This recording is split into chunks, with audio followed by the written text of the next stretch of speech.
ไปไหนแล้ววะโอ้ย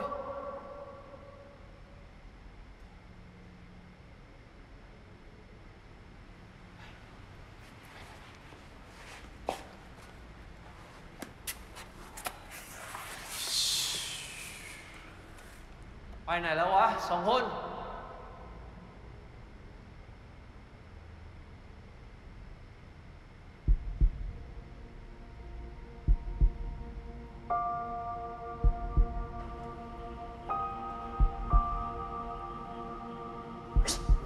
มาแล้ว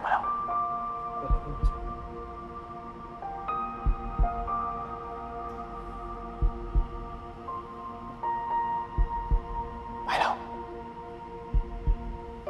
ไปแล้ว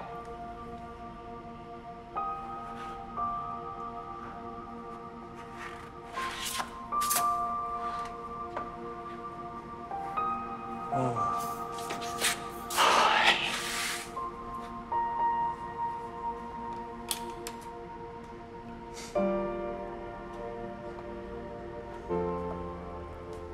เสียใจเปล่า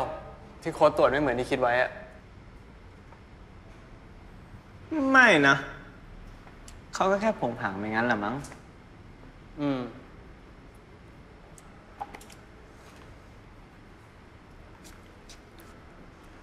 อีกไม่กี่วันค่ายก็จบละ